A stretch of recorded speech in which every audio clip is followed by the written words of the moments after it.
Keg, जिसका पूरा नाम है दोस्तों controller.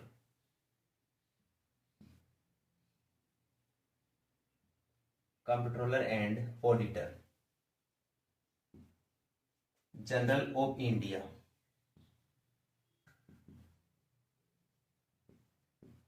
Controller and auditor general of India यानी केग, CAG, केग, ये इसका पूरा नाम है।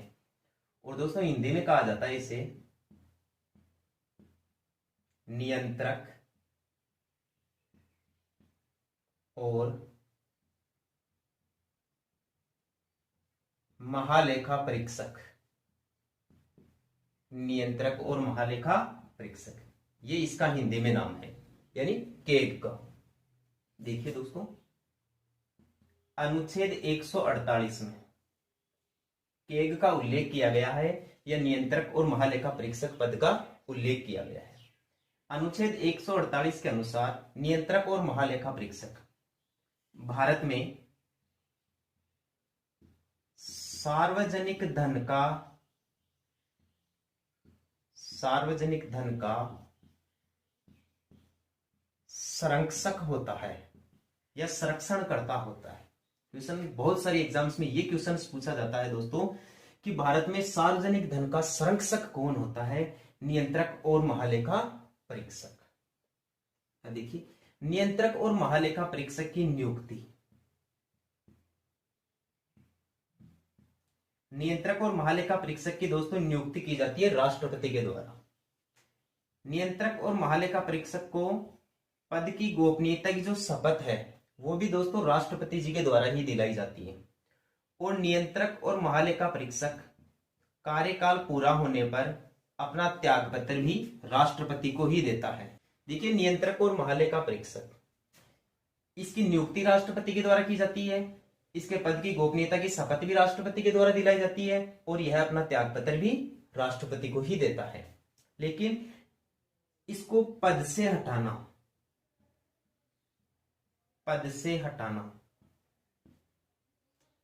नियंत्रक और महालेखा परीक्षक को पद दो कारणों से हटाया जा सकता है दोस्तों। एक तो है सिद्ध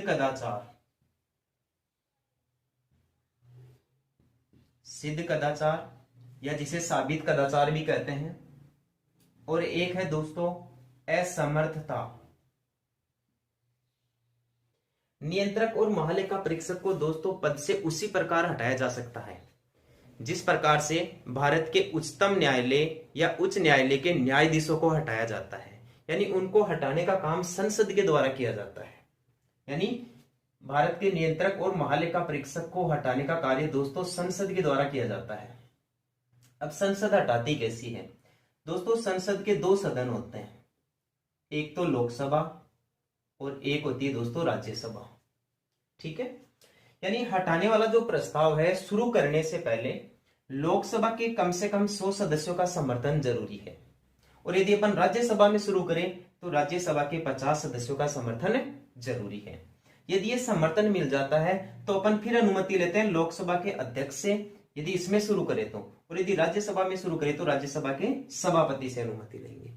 लोकसभा का अध्यक्ष और राज्यसभा का सभापति उस हटाने वाले प्रस्ताव को स्वीकार या अस्वीकार कर सकते हैं। यदि अस्वीकार कर भी देते हैं तो इनको कारण बताने का कहीं पर भी कोई उल्लेख नहीं है, यानी संविधान में कारण बताने का कोई उल्लेख नहीं है। लेकिन जैसे मान लीजिए हटाने वाले प्रस्ताव को लोकसभा अध्यक्ष में स्वीकार कर लिया गया, यानी 100 सदस्यों का समर्थन भी मिल गया और लोकसभा के अध्यक्ष ने भी स्वीकृति दे दी, तो फिर हटाने की प्रक्रिया शुरू होती है। दोस्तों, प्रक्रिया सदनों में सदस्यों के द्वारा शुरू करने से पहले एक जांच कमेटी का गठन किया जाता है, और उस जांच कमेटी में 3 सदस्य होते हैं।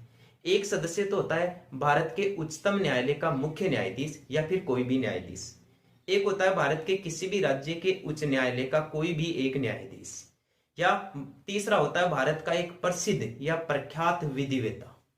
ये तीनों सदस्य नियंत्रक और महालेखा परीक्षक पर लगाए गए इन आरोपों की जांच करता है दोस्तों, कि ये आरोप सही है या झूठे हैं। यदि ये आरोप सिद्ध हो जाते हैं, इन आरोपों में नियंत्रक और महालेखा परीक्षक दोषी पाया जाता है, तो फिर लोकसभा में 3/4 सदस्यों के बहुमत से, यानी विशेष बहुमत से समर्थन लिया जाता है। एक प्रस्ताव पारित करवाया जाता है लोकसभा में। लोकसभा के बाद में राज्यसभा में अलग से विशेष बहुमत पारित करवाया जाता है और अंत में उसे राष्ट्रपति जी के पास में भेज दिया जाता है और राष्ट्रपति जी हटाने की घोषणा करता है। यानी नियंत्रक और महालेखा परीक्षक को हटाने का जो अंतिम निर्णय किसके द्वारा दिया जाता है? राष्ट्रपति के द्वारा। एक आप ध्यान रखोगे, नियंत्रक और महालेखा परीक्षक का कार्यकाल, नियंत्रक और महालेखा परीक्षक का कार्यकाल होता है दोस्तों 6 वर्ष, या तो 6 वर्ष या 65 वर्ष, दोनों में से कोई भी, जो पहले हो वही।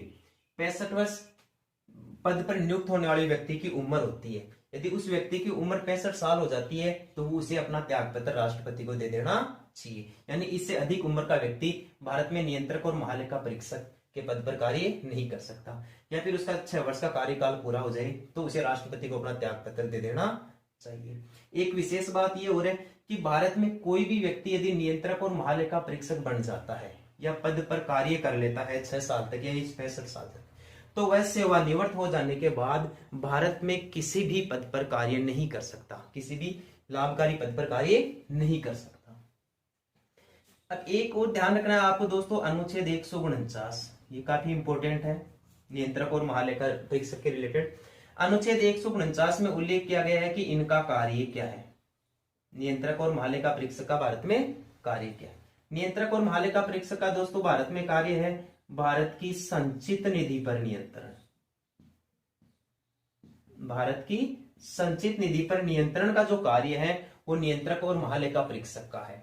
यानी केंद्र सरकार की संचित निधि, राज्यों की संचित निधि और केंद्र शासित प्रदेशों की संचित निधि में जितने भी विकास के नाम पर खर्चे होते हैं, जितने भी व्यय होते हैं, वो कानून के अनुसार सही हुए हैं या नहीं हुए हैं, इन सभी चीजों की जांच करने का जो कार्य होता है वो नियंत्रक और महालेखा परीक्षक का होता है। और इसी जांच करने की जो क्रिया विधि होती है उसको संचित निधि पर नियंत्रण रखना कहते हैं। तो अनुच्छेद 149 के अनुसार भारत के नियंत्रक और महालेखा परीक्षक का कार्य है संचित निधि पर नियंत्रण रखना। तो ये था दोस्तों आपका नियंत्रक और महालेखा परीक्षक। महान्यायवादी,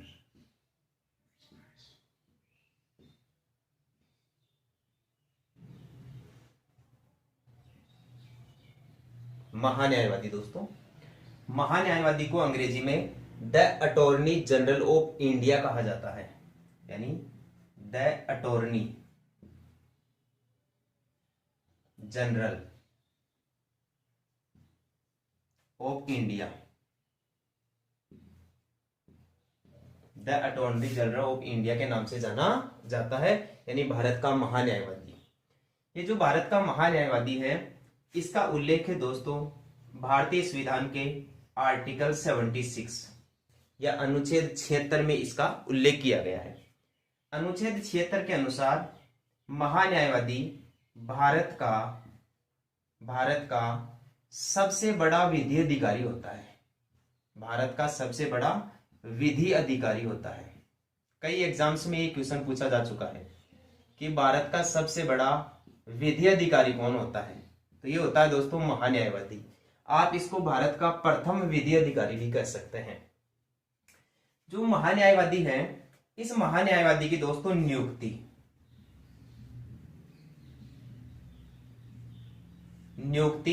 तथा और ये अपना त्याग पत्र वापस,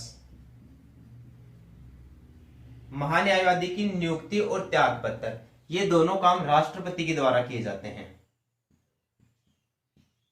यानी अनुच्छेद 76 के अनुसार भारत के महान्यायवादी पद पर नियुक्ति का कार्य राष्ट्रपति द्वारा किया जाता है, और जब भी महान्यायवादी को अपने पद का त्याग पत्र देना होता है तो वह राष्ट्रपति को ही देता है।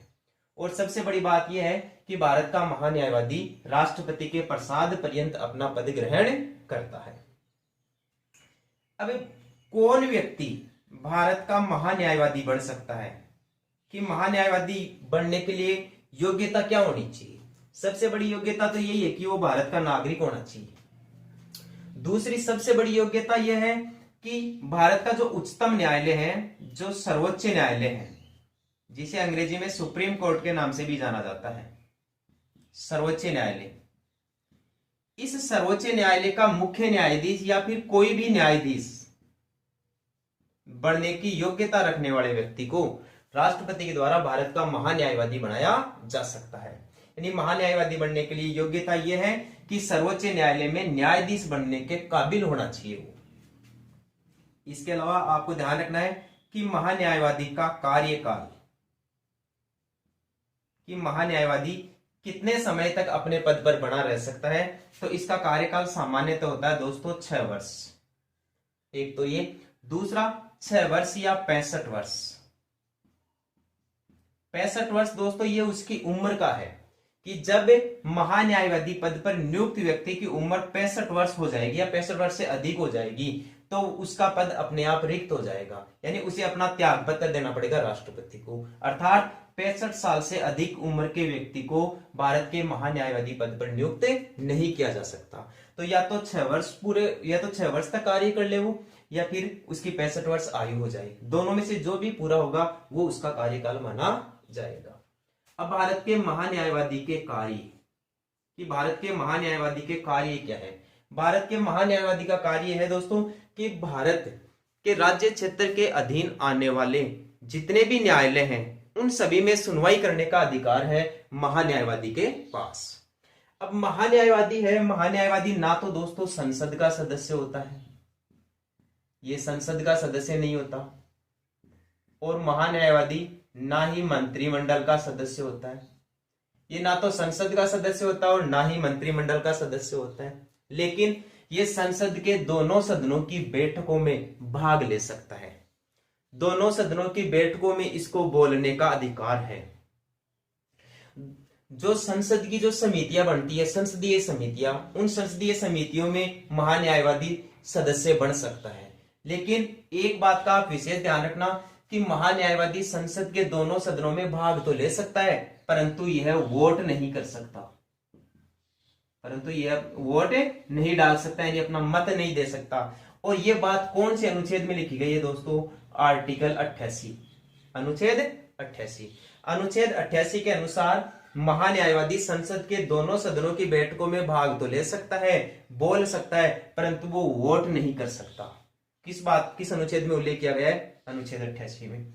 जिस प्रकार से भारत का प्रथम अधिकारी या प्रथम विधि अधिकारी महान्यायवादी होता है दोस्तों, वैसे ही राज्यों का प्रथम अधिकारी या राज्यों का जो सबसे बड़ा विधि अधिकारी होता है वो होता है महाधिवक्ता।